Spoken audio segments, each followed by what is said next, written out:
Hello everyone, my name is Apple Guy, and welcome to the very first video of Disneycember 2021.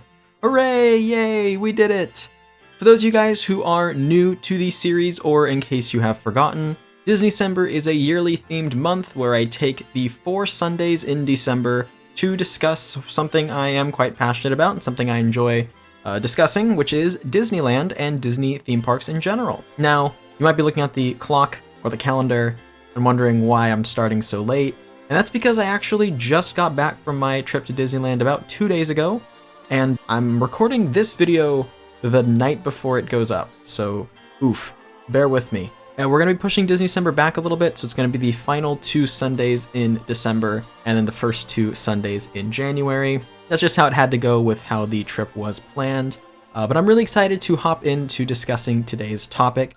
That, of course, is the Disney Festival of Holidays food review. I had the privilege of trying about 5 new things off of the Festival of Holidays menu, and I would like to discuss them here in the order that I tried them. This is by no means a comprehensive list or a comprehensive review. I only tried a handful of things, and this is just my input. So if you somehow make it to Disneyland to try these and you don't enjoy them, or you do enjoy them or I didn't, you know, it's just difference of opinion. These are my thoughts though, and we're going to go ahead and jump right into them. Chronologically, and also closest to the entrance of the park, the first thing I ate was from A Twist on Tradition. This is the booth located across from the new Avengers campus area of the park, and it had 2 things that I ended up eating actually, which were the 2 food options on the menu. The first one is the Reimagined Beef Wellington, and the second one is the Reuben Potato Bites. I'll go ahead and discuss the Wellington first, and then we'll move on to the Potato Bites. So the Reimagined Beef Wellington, as you can see it right here, was actually not very much of a Beef Wellington at all. I was definitely thrown off. Originally, when I saw that it was a Beef Wellington, I was not particularly interested because I don't actually enjoy Beef Wellington, mainly because of the mushroom component. I do not enjoy mushrooms. However, this one did not have mushrooms at all, and that makes it not so much of a Wellington. It does say Reimagined, but I would figure it would take the components, the ingredients, and scramble them up in a different way. Maybe instead of using grounded up mushrooms, they're whole mushrooms or something. But no, the meat was still really tender, and I think I would eat another one of these, but maybe not be first in line to rush back to it. I'd put this somewhere in the middle of the road when it comes to like versus dislike. It wasn't bad at all, and the meat was good, the flavor was there, but I don't think the name is necessarily accurate. The other thing I ate was the Reuben Potato Bites, and those I enjoyed a whole ton. I've never actually had a Reuben before, but it came with tater tots, rye bread, and some Russian dressing. I found it to be quite enjoyable.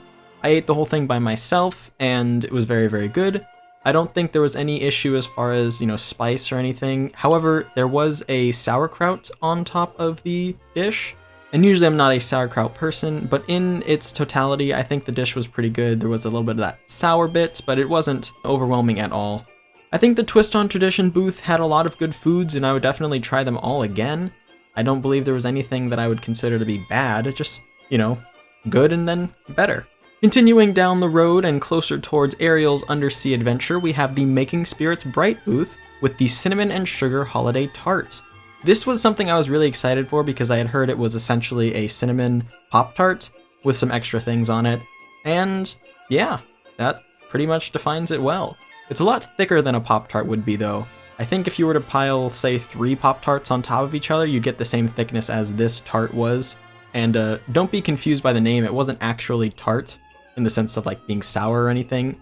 I think tart definitely comes from Pop-Tart. But beyond that, I enjoyed it a lot. We actually ended up getting, I believe in total 5 of these holiday tarts, 1 in the first day, and then we had a bunch of the Sip and Savor tokens left, so we spent the rest of them on cinnamon and sugar holiday tarts. They were really good. I think they could be even better toasted or microwaved, but I was far too lazy to go to the toaster or microwave of the hotel, so we ate all of them cold/room temperature, and they were still good.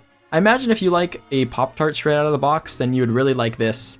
I tend to heat my Pop-Tarts up, so that's kind of where that divide comes from. If you're looking for something sweet to grab very quickly, I think the Making Spirits Bright Cinnamon and Sugar Holiday Tart was really good.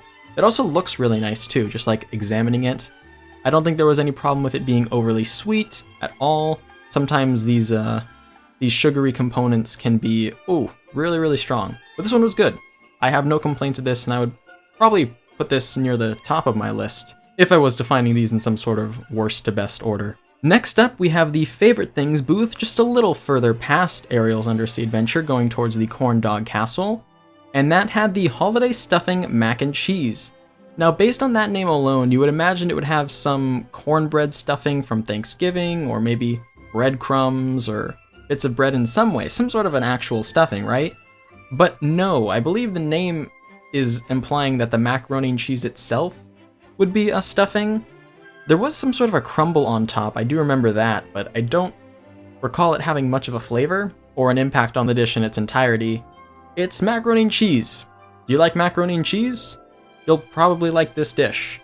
I will say it had a very strong cheese. I don't know what the cheese was, but this is one I wasn't super eager to finish. I kind of tried to pawn it off on my sisters and family that was there, trying to see if anyone wanted to take a bite, and no one ended up wanting to, so I did finish it on my own, but I did think that the cheese was strong and that it might be a little too much as far as that goes, but once again, that is just sort of a macaroni and cheese preference. I think that this is probably the one item off this list I would not go for again, and that's just because, like I said, the cheese wasn't something that I enjoyed.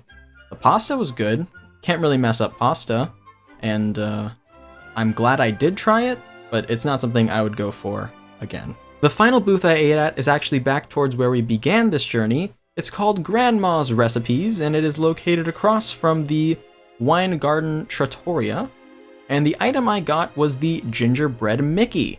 Now, the Gingerbread Mickey is something my dad requested, and so we brought it for him. Now, you might think, off the picture that I have on the screen, that it's gonna be what it looks like. Well, it actually looked more like this.